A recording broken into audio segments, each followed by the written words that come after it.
कमाते क्यों नहीं हो। आज की कहानी। अक्सर जब हम स्वस्थ भिखारियों को देखते हैं तो हमारे दिमाग में बस एक ही विचार आता है कि ये आदमी तो ठीक ठाक है, तो फिर मेहनत करके पैसा क्यों नहीं कमाता, भीख क्यों मांगता है। तो आइए आज आपको एक ऐसी कहानी सुनाते हैं, एक भिखारी और एक अन्य व्यक्ति के बीच की बातचीत के बारे में। वह हर दिन की तरह ही शहर की उस बड़ी सड़क के कोने के एक फुटपाथ पर खड़ा था। बिल्कुल ठीक ठाक शरीर था, लेकिन वह भीख मांग रहा था। वो मन ही मन बस यही सोच रहा था कि उसका नसीब ही खराब था जो उसको भीख मांगनी पड़ रही थी। फिर वह सोचता था कि शायद यही भगवान की मर्जी थी और वही उससे भीख मंगवा रहे थे। उस दिन वो ऐसे ही सोचते और बड़बड़ाते हुए उस फुटपाथ के एक कोने में खड़ा था।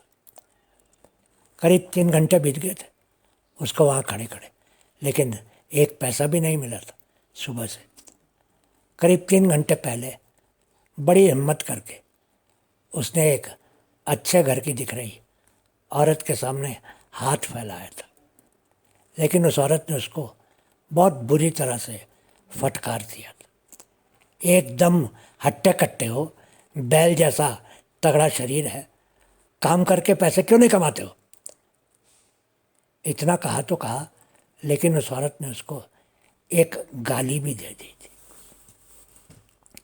उस औरत के मुंह से गाली सुनकर उसने शर्म से सर झुका लिया था और बस उस समय से लेकर अब 3 घंटे बाद तक वो फिर किसी के आगे हाथ फैलाने की हिम्मत नहीं कर पा रहा। बेचारा बहुत ही लाचार महसूस कर रहा था।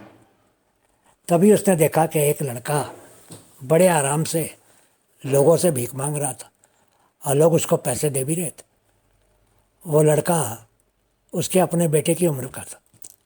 सब आने जाने वाले उस लड़के को कुछ न कुछ देकर ही जा रहे थे। उसने नज़र उठाकर सड़क के उस पार वाले पार्क की तरफ देखा।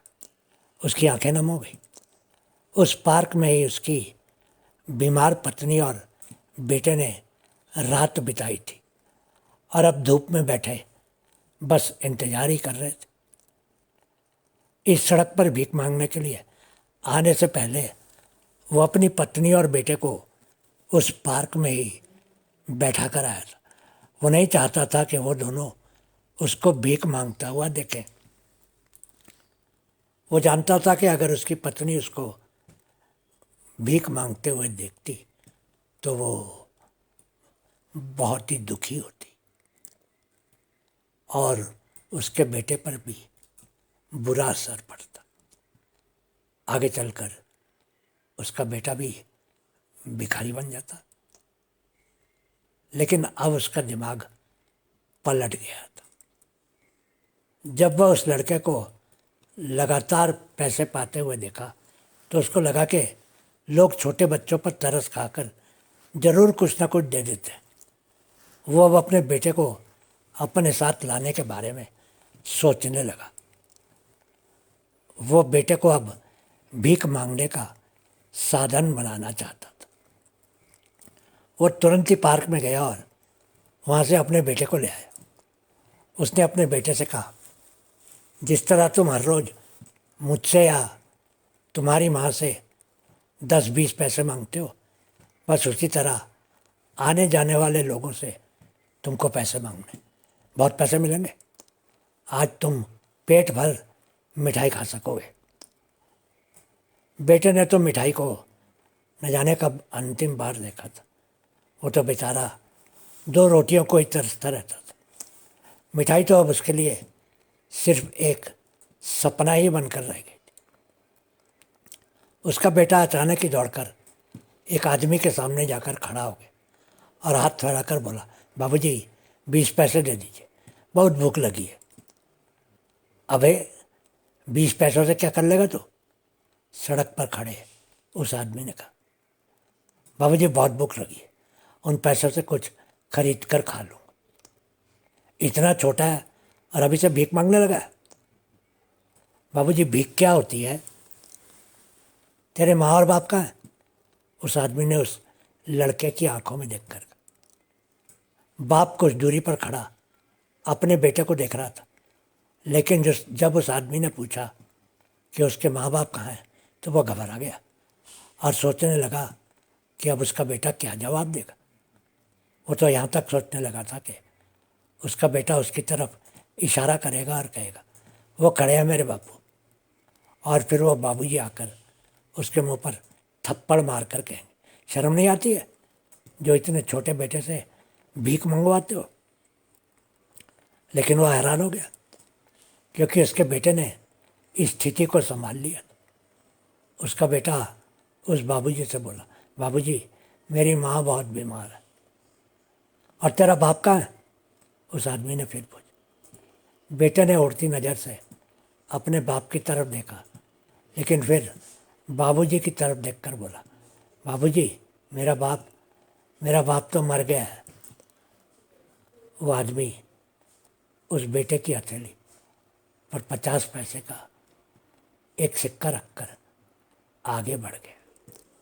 दूर खड़ा उसका बाप अपराधी की तरह देखता ही रह गया, लेकिन वो जानता था कि अब सिर्फ उसका बेटा ही उसको और उसकी पत्नी को उस गरीबी की हालत से बाहर निकालने वाला। 1 वर्ष गुजर गया। अब वो, उसकी पत्नी और उनका बेटा एक अपनी झोपड़ी में रह रहे थे और उन्होंने 1 वर्ष में काफ़ी पैसे भी जमा कर लिए थे। बेटा अब 8 वर्ष का हो चुका था, लेकिन वो बाप जानता था कि कम से कम 3-4 साल तक तो उसका बेटा पैसे कमाता रहेगा। अब उसको भिखारी का बाप कहलाने में शर्म नहीं आती थी। वो अक्सर अपनी झोपड़ी से बहुत दूर जाकर भीख मांगते थे। अब वो बाप अपने एक हाथ और सर पर बिना किसी घाव के ही पट्टी बांधकर भीख मांगता था और उसको भी खूब पैसे मिलते थे। देश के नेता कहते थे देश तरक्की कर रहा था, लेकिन सच्चाई तो यह है कि उस परिवार की तरह ही जाने कितने ही परिवार अपना गांव छोड़कर शहरों में आकर भिखारी बनते जा रहे थे। दोस्तों, सरकारें अर्थव्यवस्था के उठते हुए आंकड़े दिखाकर जनता को मूर्ख बनाते रहते हैं कि देश विकास कर रहा है, लेकिन आज जब हम लगभग 80 करोड़ लोगों को प्रति व्यक्ति महीने का 5 किलो राशन सरकार से पाते हुए सोचते हैं, तो हमें ये विचार तो जरूर आता है कि अचानक ही 80 करोड़ लोग 5 किलो राशन पर क्यों आश्रित हो गए हैं। क्या अब धीरे धीरे पूरा देश ही उस बाप और बेटे की तरह ही होने जा रहा है? देश का भविष्य तो हम नहीं जानते, लेकिन आपसे अनुरोध करेंगे कि अगर आपके पास कोई भी छोटा मोटा काम है तो किसी गरीब को काम दे दीजिएगा, ताकि आप कम से कम देश की सड़कों पर से एक भिखारी तो कम कर सके। अगर आप किसी गरीब को भीख की जगह काम दे देंगे तो इससे बड़ा पुण्य कोई और नहीं होगा। धन्यवाद।